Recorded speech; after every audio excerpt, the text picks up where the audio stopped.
তুমি কম বয়সীয়া ছোৱালী তাই মাত্ৰ 11 বছৰ হৈছে কালি পৰহি আন্টি হ'বলগীয়া ছোৱালী ফুলি মেলি অৱস্থাতে বিচনাৰ পৰা উঠিব নোৱাৰা হৈ থাকিলে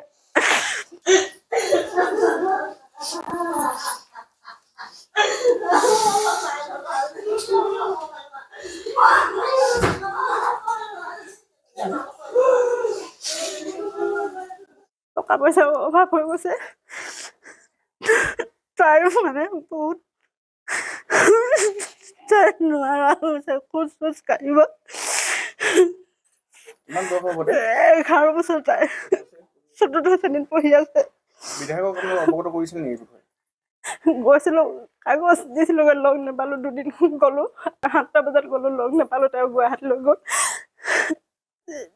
বেলেগ এজনৰ হাততে কাগজ পত্ৰ দি থৈ আহিছে তেওঁ দিম বুলি কৈছে কিন্তু কেতিয়া দিব পাৰে কাইলৈ পৰহিলৈ ভিতৰত আমাক নিবলৈ কৈছে তাতে চেন্নাইলৈ নিবলৈ কৈছে শুনি যোৱাটোতো দূৰৰে কথা ইমান দূৰলৈ যোৱাটো আমাৰ সম্ভৱ নহয় কিন্তু আপোনালোকৰ যোগেদি যদি আমাক অকণমান সহায় কৰিব পাৰে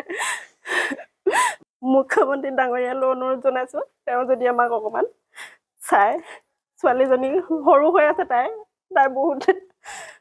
মই নোৱাৰিছো ক'বলৈ আৰু নোলাইছে ৰাইজলৈ অনুৰোধ জনাইছো ৰাইজেও যাতে সকলোৱে যাতে আমাক অকণমান সহায় কৰে ছোৱালীজনীৰ ক্ষেত্ৰত মই অনিশা শইকীয়া মাক আজি 6 মাহৰ আগৰ পৰা তাই কিডনী ধৰা পৰা নাছিলে এতিয়া আজি 3 মাহ হৈছে তাই কিডনী দুইটা বেয়া হৈছে কৈছে ডক্টৰে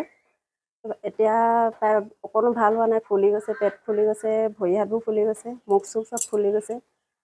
এতিয়া আজি এইকেইদিনতে আকৌ মানে গুৱাহাটীৰ পৰা আহি পাইছিলোঁহে আমি গুৱাহাটীৰ পৰা আহি আকৌ ডিব্ৰুগড়ত ভৰ্তি হৈ আছিলোঁ ডিব্ৰুগড়ত ভৰ্তি হৈ ডিব্ৰুগড়ৰ পৰা আকৌ এতিয়া চেন্নাইলৈ পঠিয়াবলগীয়া হৈছে সেইটো কাৰণে এতিয়াতো আমাৰ একো নাই চবটো মাটি চাটি দিলোঁ বিকিলোঁ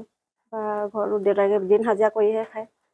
এতিয়া কি কৰোঁ কি নাই উপায় নাইকিয়া হৈছে সেইটো কাৰণে আপোনালোকৰ যোগেদি অসম চৰকাৰলৈ সকলো ছাৰহঁতলৈ কিবা এটা সহায় সাহাৰ্য কৰি আমাক অকণমান উপকৃত কৰিব আৰু এইফালে চক্ৰধৰ গগৈ ছাৰো অনুৰোধ জনাইছোঁ তেওঁ আমাক কিবা সহায় কৰে ছোৱালীজনীৰ ৰেচন কাৰ্ডৰ নাম নাই আয়ুষ্মান কাৰ্ডো নাই সেইটো কাৰণে বহুত বিপদত পৰি গৈছিলোঁ আয়ুষ্মান কাৰ্ডো বনাব পৰা নাই এতিয়ালৈকে কেইবাবাৰ গ'লোঁ তাতো গ'লোঁ ইয়াতো হোৱা নাই এতিয়ালৈকে কামবোৰ একো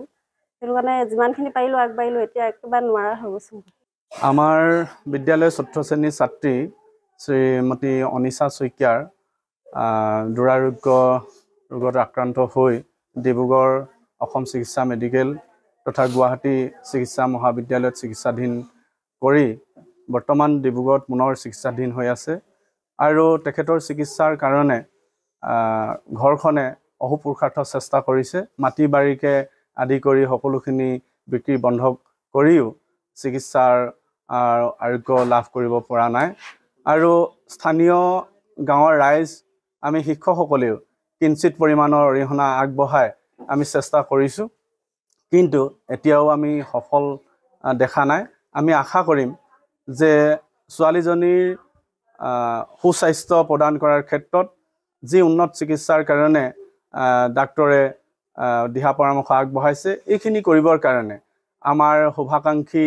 মানৱ দৰদী যিসকল আমাৰ ব্যক্তি আছে আৰু অসম চৰকাৰৰ বিধায়ককে প্ৰমুখ্য কৰি মন্ত্ৰী মহোদয় তথা মুখ্যমন্ত্ৰীকে প্ৰমুখ্য কৰি সকলোলৈ আমি অনুৰোধ কৰিছোঁ যাতে সকলোৰে ছোৱালীজনীৰ এই ফুলকুমলীয়া অৱস্থাৰ যি দুৰাৰোগ্যত ভুগিছে এই আৰোগ্যৰ লাভ কৰাৰ ক্ষেত্ৰত সবল সহযোগিতা আগবঢ়াব বুলি আশা কৰিছোঁ আৰু ছোৱালীজনীৰ দেউতাকৰ একাউণ্ট নম্বৰটি আমি সামাজিকভাৱে প্ৰেৰণ কৰিম আপোনালোকে সুবিধাৱান ব্যক্তিসকলে যাতে যৎকিঞ্চিত চেষ্টা কৰি ছোৱালীজনীৰ আশুৰাৰোগ্য কামনাৰ ক্ষেত্ৰত সবল সহযোগিতা আগবঢ়ায় এই কথাখিনি মই অনুৰোধ ৰাখিছোঁ